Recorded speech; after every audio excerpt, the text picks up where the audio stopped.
This just in, ladies and gentlemen, the government has released some preliminary information on how Trump's attempted assassin was able to take his shot and have confirmed that the group of people responsible for protecting our nation's leaders for over 100 years were, in fact, foiled by a sloped roof.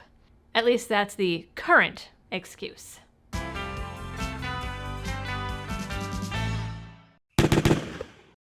Hello everyone and welcome back to the channel. There are a lot of questions being raised about the attempt on Trump's life over the weekend.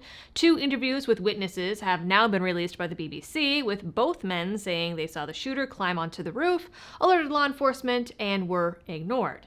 We also now have cell phone footage of a bunch of people watching this guy climb on the roof, yelling at cops, pointing to him, and no one doing anything about it. There's also the question of how there was an unsecured roof with a clear line of sight about 130 yards from Trump's podium. We also now know that there was an entire sniper team inside the building that this guy was laying on. The newest info to come out of the investigation is that yet another person saw Crooks a full 26 minutes before the shooting. This man was local law enforcement and called in a suspicious man with a rangefinder. He called it in to state police, along with a photo, and next was a long debate as to whether or not the guy was only carrying binoculars. By the time anyone decided to go check it out, Secret Service Director Kimberly Cheadle said they were unable to locate the roof before the shooting. I'm being told that the shooter was actually identified as a potential person of suspicion. Units started responding to seek that individual out, Cheadle told ABC News. Unfortunately, with the rapid succession of how things unfolded, by the time that individual was eventually located, they were on top of the rooftop and were able to fire off at the former president. Yes, the roof that they weren't able to locate with the dozens of people pointing at it.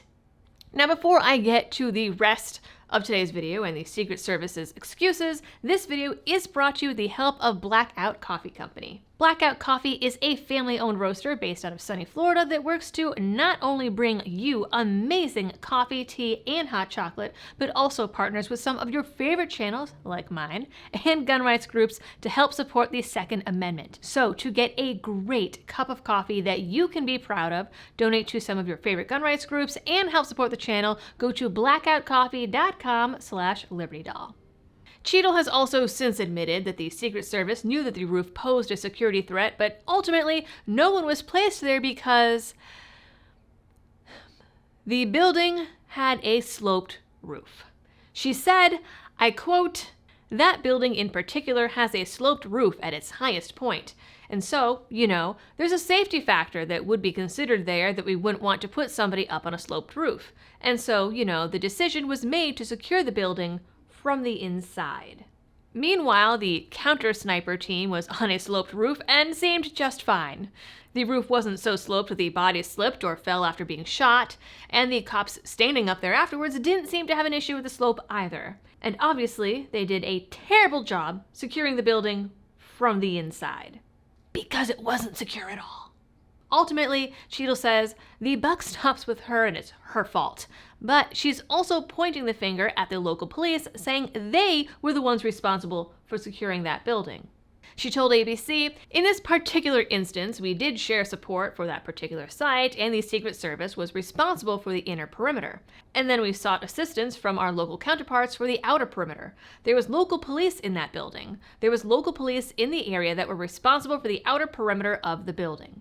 We have since learned that local police informed the Secret Service that they didn't have the resources to secure the building. And the Secret Service apparently did not make any effort to figure it out." Because the sloped roof shouldn't have been a safety concern for them, but it seems like the ultimate call was that safety of guys on a roof with a couple-inch pitch was more important than the safety of an actively hated and campaigning former president.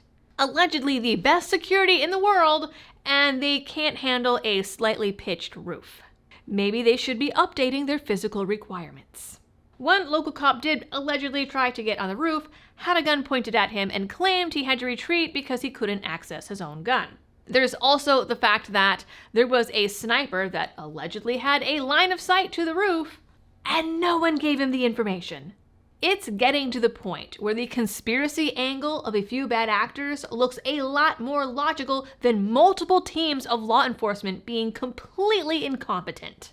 Then again, Cheadle told CBS in 2023 that she was making diversity a top priority at the Secret Service and had a department-wide initiative for the Secret Service to be made up of 30% women by 2030.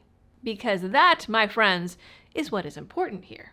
Some sources close to the Biden administration have claimed that she got her job after a push from Jill Biden and a top advisor pushing DEI initiatives, suggesting that she was just a diversity hire that Jill Biden liked. That being said, she did serve 27 years in the Secret Service, starting in the Clinton administration. So maybe what happened here is Hillary Clinton. Man, I am just giving the government all kinds of reasons to black bag me lately. Anyways, Cheadle also says that the Secret Service isn't political and that protection isn't political.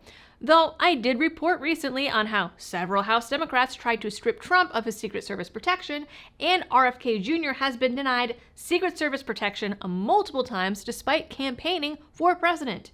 He's finally getting it now, days after the attempt on Trump. Either way, I wouldn't hold your breath that we ever get the full story. I mean, we don't even have the full story on JFK.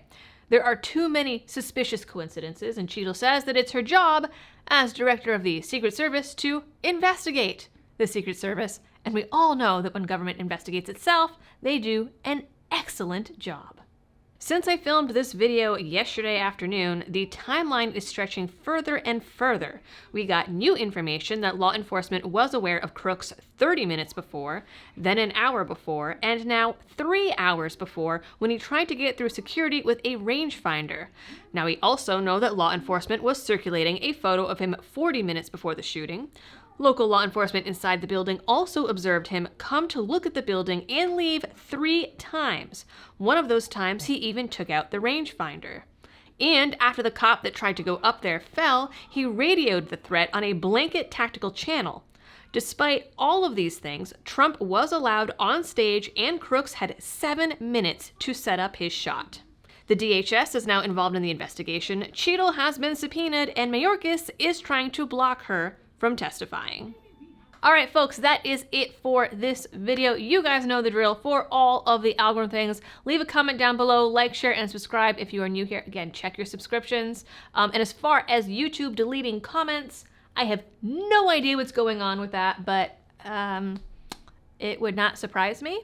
And as always, folks, thanks for tuning in, and happy shooting. That actually sounds really ominous after a video about the assassination attempt. Maybe I should change the outro for future videos about that.